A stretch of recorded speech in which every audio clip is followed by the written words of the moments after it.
Welcome back guys to another video. Today's gonna be a little bit different.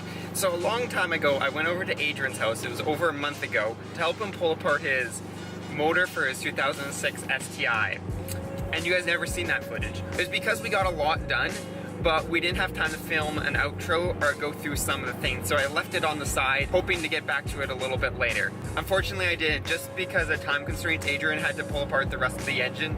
All he had to do was split the case, and that was about it. Here's the lost footage of Adrian's engine. That's a problem. Adrian got his motor out.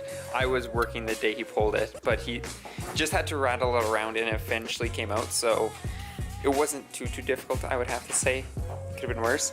But Adrian found the problem of his car. This, you guys can see, it's sheared off, and that's your oil pickup.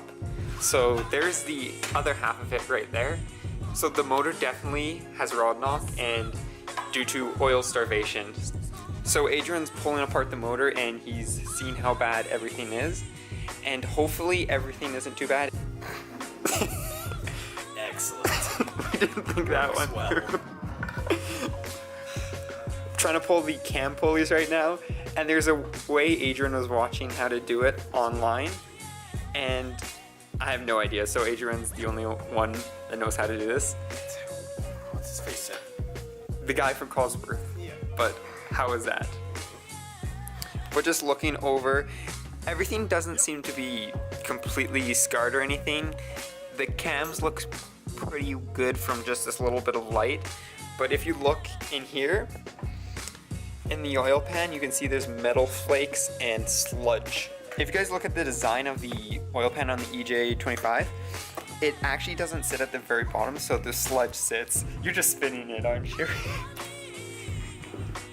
We might have to Google this. And Adrian just took off the turbo, which is down here. And the shaft play is minimal. It's much less than mine, like way less than mine.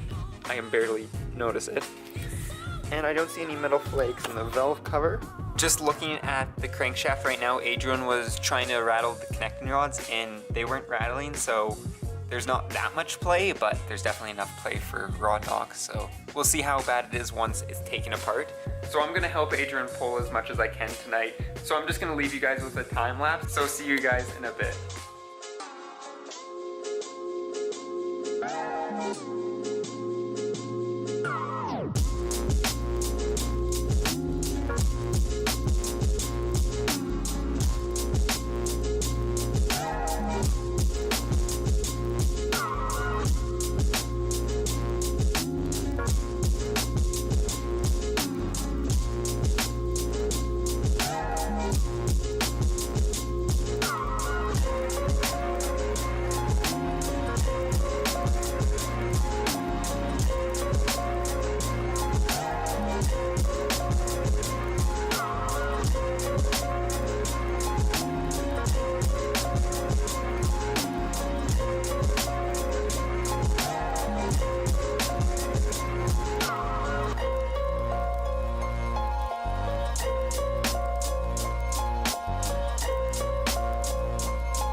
So there it is.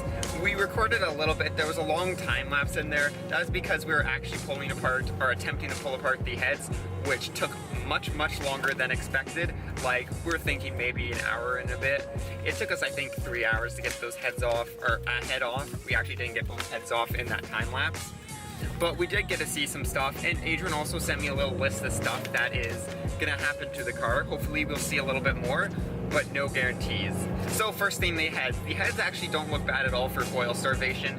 Adrian checked them over. He's not gonna do anything, machine them, just because it's not in his budget right now, but the heads don't look bad, the cams don't look bad, the cups and the lifters all look not too bad. The thing that worries me most about the engine right now is the gouging on the cylinder walls of the chamber. They look and they feel really rough.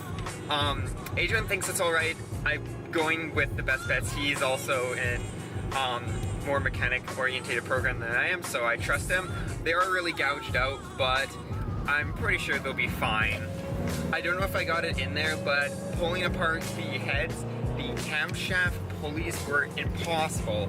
I'm talking, they're supposed to be torqued to like, I think Adrian said 75 foot-pounds, which is a lot, but not as much as we put on it. We probably put on at least 250. Adrian had a big breaker bar out, and I was yanking on the engine, and we eventually got him off. It just took a lot longer than expected. The parts that Adrian do need is rods, bearings, and the crankshaft. All of those are out of measurement and can't be machined back to a good enough spec, so he's just gonna have to buy them. It's gonna run him about $2,600 for those. That's just, I believe, all OEM. He's not gonna put anything forged, I guess. But I'll try to get you guys out there, hopefully for like maybe the final part of the rebuild, just to let you guys see some of the process. We're not gonna get it all because it's just too difficult. Me and Adrian are both at school. Adrian's working, I think, 5 days a week, so it's difficult to find a time that works best with us. But you'll probably see a lot of spring stuff with this car.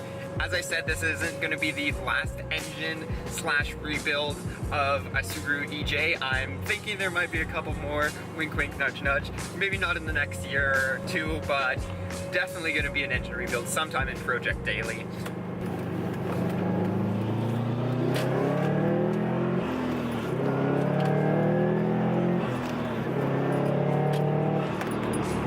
This video was a little awkward just due to the circumstances of not finishing part 1 of it and not having time to film part 2. I will always try to get you guys a video at least once a week, so on Friday.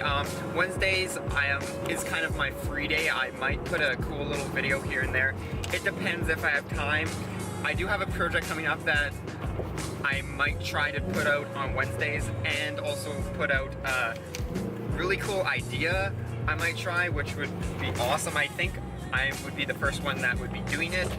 Unfortunately, it doesn't have anything to do with cars, but it does have something to do with motorsports. Anyways, till next week, peace out and stay humble.